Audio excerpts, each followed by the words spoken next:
Alright guys, so about a month ago I released a super long thread of 28 ways to miss vulnerabilities in an audit, and people really liked it because oftentimes you can find a bunch of tips on how to actually find vulnerabilities in an audit, of course, but it's not that often that you hear about how you can miss vulnerabilities.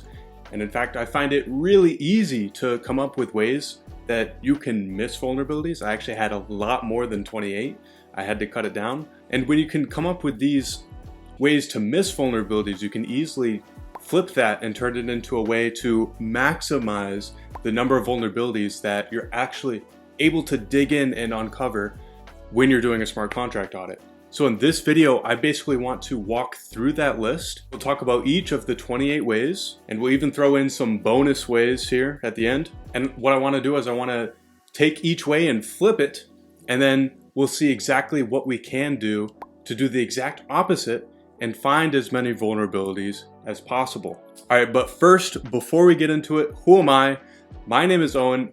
Over a year ago, I founded Guardian Audits, and ever since then, we've been auditing smart contracts, and we've uncovered dozens of critical and high vulnerabilities from reading thousands upon thousands of Solidity code. And basically what my goal is to take all of the lessons I've learned about smart contract auditing processes, and everything that has to do with Web3 security that I've learned from the past year plus, and distill it down and deliver it directly to you so that you can become a much better auditor than I ever could be. All right, without further ado, let's just jump right in to 28 ways you can miss vulnerabilities in an audit. All right, fantastic. So I've got our thread pulled up here and we're just gonna dive right into it. So the first reason here is gonna be to not examine every external call for re-entrancy. Now, external calls are probably the most dangerous things that you could see in a smart contract. There's all sorts of manipulations that an arbitrary external call can levy on the system, and re-entrancy is just one of those. And it just so happens to be, I would say, probably the most common exploit that we still actually see happening and coming up in audits that we do. So absolutely, when you see an external call, red flag should go off in your head. And what you need to do is not only examine that particular function for a re-entrancy risk, not even all of the functions that are external or public in that particular contract, but examine every single function in the smart contract system, and even consider dependencies that might be built on top of the system in the future. Like we've seen with the curve pool read-only re-entrancy. This was actually an issue of dependencies that were sort of built on top of Curve's accounting system. So every time there's an external call, there is abundant risk of a re-entrancy attack, among other things. And number 2 on our list is going to be to do the audit in isolation. So basically to work alone, not consult others about the code base or run your attack ideas past anybody else, just purely solo audit. Now, I know there are a ton of solo auditors out there and they perform amazing audits. So don't come at me, it can be done.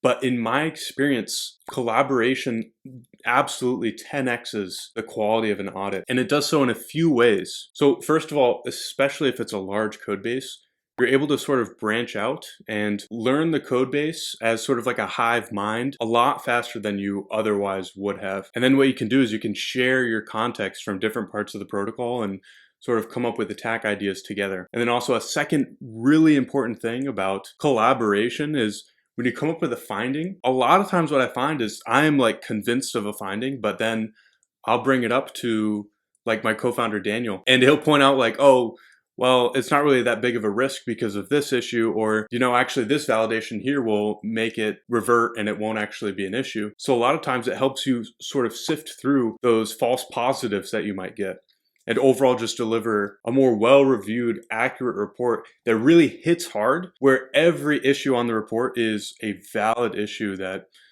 needs to be considered in the remediation. All right, so number 3 here is going to be to just trust that the developer got it right. And absolutely, this one is really core to the auditing process. I find that there's a certain mindset that you could get into where you're more validating than searching for ways to invalidate the code base. So what do I mean by that? So what I'm talking about is getting into the attacker's mindset. I am of the firmest belief that if you believe that there are issues in a smart contract and you really do want to find them, then you absolutely will. But on the other hand, if you're more of the mindset that, these are really good developers, I'm sure they thought of all the different edge cases, and maybe you just want to get the report done, then you'll be more in a mindset of validating that the code is right and sort of just like proving it to yourself that, okay, yes, yeah, that makes sense, yes. Instead of being very skeptical of every single line because you're convinced that there are critical bugs in every single function. Okay, great. A personal favorite of mine here, number 4, is going to be to not read the comments. I can't tell you how many times I have spent an hour reading a function and it just didn't make sense. And then all of a sudden a genius idea pops into my head to read the doc string and everything just clicks into place, right?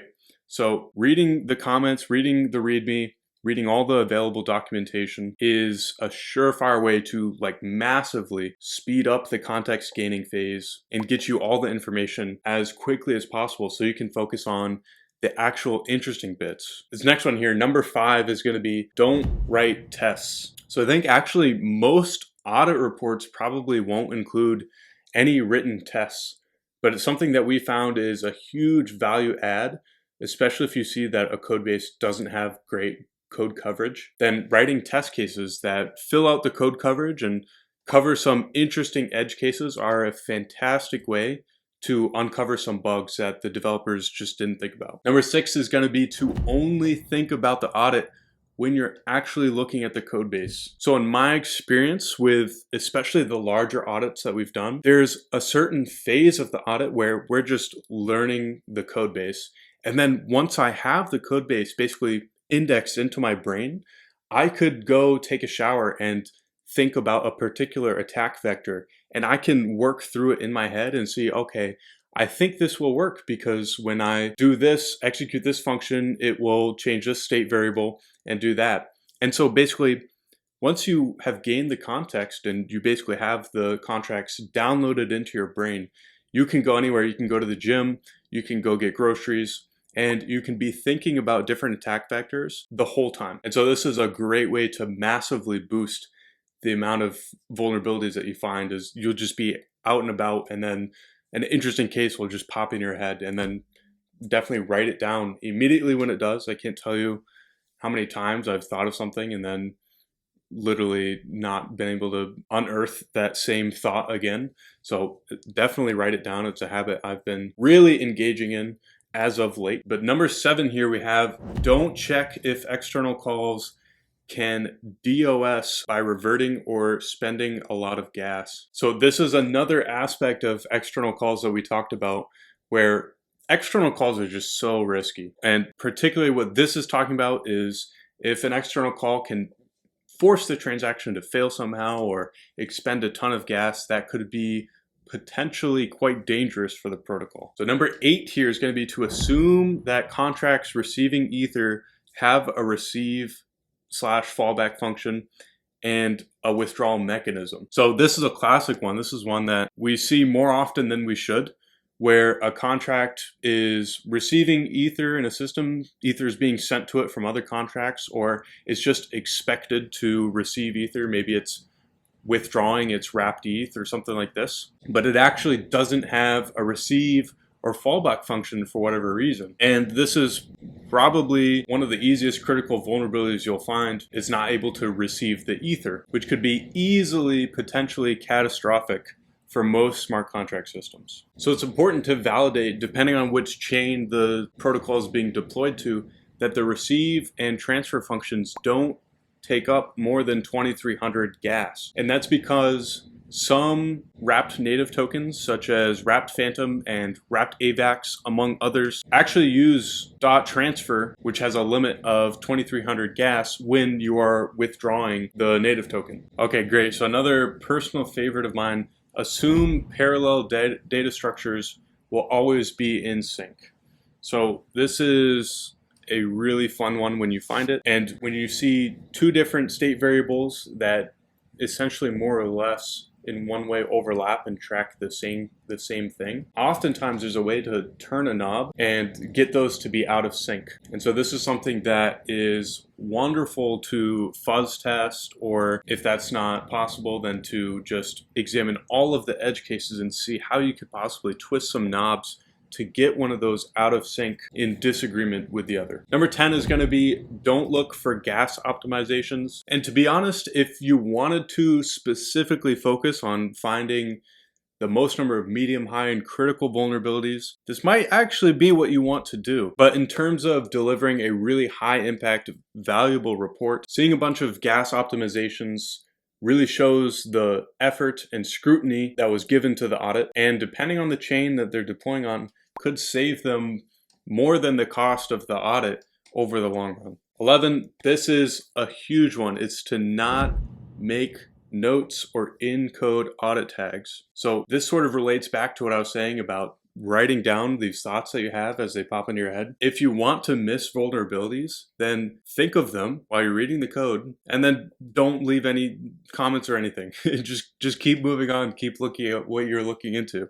I find that when I'm initially on my first pass looking through a code base, there's 17 different ideas that I'm having as I'm reading any particular function. And so I get a lot of things to initially look at, and I comment those as I go, and I just focus on the one thing I'm focusing on, and I can come back to those later. So if you want to miss a ton of vulnerabilities, just don't worry about writing down all those initial thoughts. Don't diagram the system for your own and others' understanding. This is one that I think people usually overlook during an audit, but if you're able to take a system and at a high level break it down into what the functions are, what the contracts are, how they interact, then you're really able to gain a higher level understanding of the code base. And it will often help you see some really important attack vectors that could apply to the protocol as a whole. And then of course, this also feeds into collaboration. If you want nobody else to sort of understand how you're viewing the contract system and the exploits that you see, then yes, definitely do not diagram the system for others to see. Number 13 here is going to be to assume purported invariants always hold. So oftentimes in a code base, you'll see a comment that says, we always expect this to be 0 at this point, or like, for instance, all of the fees should have been charged by now, or something like this. Just any invariant that you see documented in the code base, always, always, always, if these invariants can be negated somehow, pretty much going to lead to a critical vulnerability in most cases. Number 14 is going to be to not ask the developers questions. And I generally agree with this. I think that you should do your best to understand it personally and sort of work through it without getting any sort of bias understanding from the developers, because I find that when you work through something personally without having anybody else give you their viewpoint of how the system works, then you give a lot more of a pure analysis of if the system actually does work, and you catch a lot of potential vulnerabilities as you're working through that process. But certainly, if there are some parts of the protocol that are just not well documented, it's going to end up saving you a ton of time if you just ask the developers what this variable that's named very obtusely is actually meant to represent. So yes, when something is not really well documented or just plain does not make sense, you should absolutely ask the developers about those things. But when you have the chance, you should actually opt to try to work through them yourselves or work through them with your peers. All right, so number 15 is going to be to consider each contract in isolation and to not examine it as a smaller part of a larger whole of the code base. So like I said earlier, re-entrancies and all sorts of manipulation happens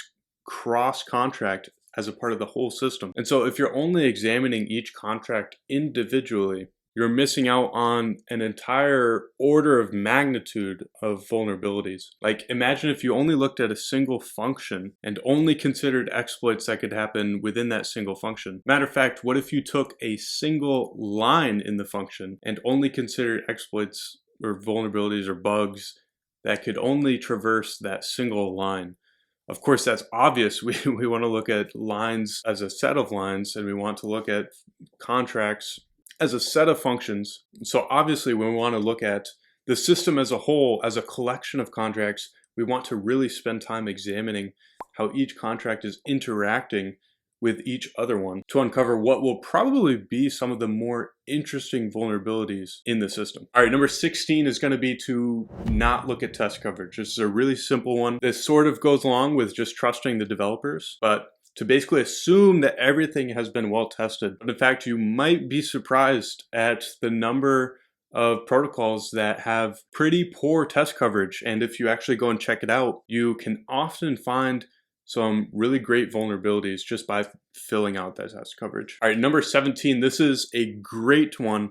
This is going to be to not write PoCs. So absolutely, if you want to deliver a report with false positives in it, then absolutely do not write PoCs. And second of all, if you want to avoid really understanding how the system works by interacting with it and actually exploiting it, then yes, definitely avoid PoCs. I usually find that when I first spot something and I go to POC it out, I actually end up learning a lot more about the protocol by actually writing that POC. And a few times it's happened where I find what I think to be is a critical bug and I go to POC it out and it's not actually an entirely valid exploit, but in the process of debugging the contracts and stepping through and seeing how the system works, I actually find a different critical vulnerability that I would not have found if I was otherwise just completely focused on manual analysis. So absolutely go ahead and write POCs for your high and critical findings. Number 18 is going to be to accept payment for your audit regardless of the number of findings and the severity of your findings. And this basically goes back to the attacker's mindset, right? So if I want to be incentivized to basically validate the smart contracts and get the audit over with as quickly as possible, I want to just take all of my payment up front and know that, hey, basically I'm going to get X amount of dollars no matter what. I already have it. I just want to get this audit done, right? I mean, that way you maximize the dollar per hour of your audit, right? So of course, many people will not actually think that way, but they will get paid this way. And so you have to look at the incentives of the payment structure. And this is why we charge, when we do work, we charge per vulnerability. First of all, because it just makes it really, really gosh darn fun when you find a critical vulnerability and you know that you're going to get X payout for it. And second of all, it just aligns incentives with the protocol, right? They want us to find and uncover as many bugs as possible. And this is going to put us in that attacker's mindset and sort of train our brain to hyper focus on finding as many bugs and vulnerabilities as possible. And it overall just yields the best possible audit. Okay, fantastic. And number 19 is essentially riding on the back of that one, saying just have a developer's mindset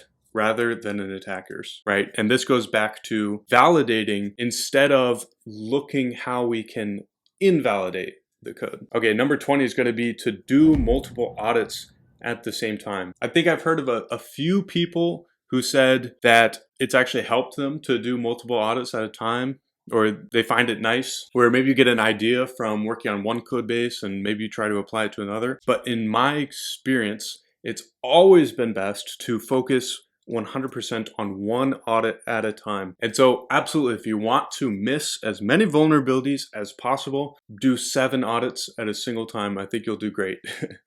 Okay, number 21, this is a more obvious one, and it's going to be to not sleep/eat well. Now, of course, we all know it, but I can't stress how important it is to get optimal sleep and to have as clean of a diet as really possible, because as an auditor, a foggy brain can lead to potentially vulnerabilities in the wild that could yield 7, 8, 9 or even more figure losses of digital assets, right?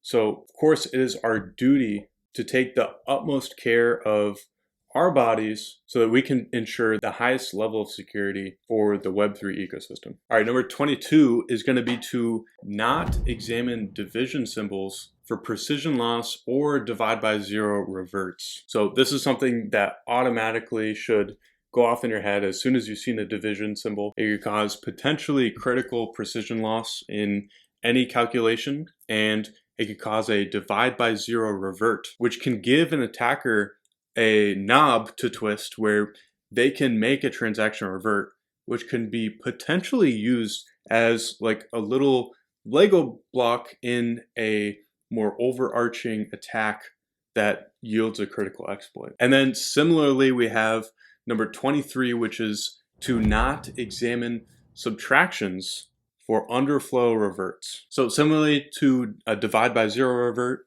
this could just give an attacker a knob to twist that allows them to stack this with other things and actually end up constructing what amounts to be a critical exploit. And number 24 here is going to be to ignore special case ERC20 tokens and stuff like burn on transfer tokens. We can actually take a look here at this GitHub repo that has basically a list of just weird ERC20 tokens. And of course we have ERC777, which have callbacks on transfer, which can be re-entrant. And then we have tokens that are just missing return values like USDT, BNB, popular tokens. Even we can see here that Tether Gold has a Boolean return value, but just always returns false. I think they just wanted to enable more exploits to happen with that one. And of course, we have fee on transfer tokens. We have rebasing tokens where a rebase can happen as you trigger a transfer, upgradable tokens, flash mintable tokens, and then of course blacklists, all sorts of tokens that could be paused by an admin, and then all of the zero value cases. And then a really interesting case where, a token can have multiple addresses, which actually makes sense. If you could just have another contract that delegate calls to the actual token, then you essentially have a token that has multiple addresses, right? And so as you can see, there are many, many different edge cases, even more than we went through here, that could apply to ERC20 tokens and different standards of tokens. And this can yield so many findings, all of the different edge cases with tokens here. And so absolutely, if you are looking to miss as many vulnerabilities as possible, you would do well by missing a good amount of vulnerabilities by just ignoring all of these special edge cases with tokens. All right, number 25 is going to be to ignore front running and ignore back running, right? So front running is a huge class of vulnerabilities, and it essentially relies on the attacker knowing that something is about to happen and just placing their transaction before that, and then potentially with back running, placing a transaction after that. And a lot of times, especially with sort of like centralization upgrades or changes to a protocol, somebody can maliciously sort of front run a change that changes the state of a contract or a system, and then immediately gain some sort of benefit, and then back run it to sort of like realize that benefit or something like this. And one good example just off the top of my head is an optimizing vault, for instance. If an attacker sees that a transaction has been sent to claim the rewards from a third-party contract and inject those rewards back into the vault system, an attacker can front-run that transaction that stepwise increases the value in the pool, and then immediately get a bump in the value of their vault tokens, and then back-run that same transaction with a withdrawal and essentially walk away with that little delta that they realized for their vault tokens. And so front running and back running are a massive class of vulnerabilities that you should always check for if you want to find the most vulnerabilities possible. All right, now number 26 here is going to be to not consider just high-level incentives or tokenomics. So this is a more abstracted away from the particular code class of vulnerabilities, but it is just as important nonetheless. If there's an obvious incentive for a group of individuals to pull a 51% attack on governance or something like this, that is a high risk to the protocol, and it should be reported in an audit report. But of course, if you wanted to miss as many vulnerabilities as possible, you should not consider any sort of incentives or high-level tokenomics. And then number 27 here is going to be to not surround yourselves with others who are interested in similar things in Web3 security, in Solidity smart contract hacking, in securing the Web3 ecosystem, right? So if you want to avoid finding as many vulnerabilities as possible and providing the most value and security in the space, then of course you should remain alone. You should not try to connect with any other like-minded individuals who are on the same path. And you should definitely avoid any sort of community that is aimed at growing your capabilities as an auditor and connecting you to those like-minded individuals in the space. So if you wanted to miss as many vulnerabilities as possible, you definitely should not go to lab.guardianaudits.com, and you should not check out our community of growing auditors, and you should definitely not participate in any of the practice audits that we do when we team up auditors and have them look at a protocol and do an audit. You should avoid all of that. But of course, if you do want to find more vulnerabilities and up your game as a smart contract auditor, then maybe that is something that you want to check out. And of course, number 28 here is my personal favorite. If you want to miss as many vulnerabilities as possible, then absolutely you should not follow me. However, if you do want a regular stream of Web3 security content from me, helping you get and uncover as many findings and vulnerabilities as you possibly can, then go ahead and give me a follow on Twitter, give me a follow on YouTube, and please enjoy all the content that I'm going to continue to deliver for you. All right, so that was our 28 ways to avoid finding vulnerabilities in an audit. That's all I got for this time. I'll see you in the next one.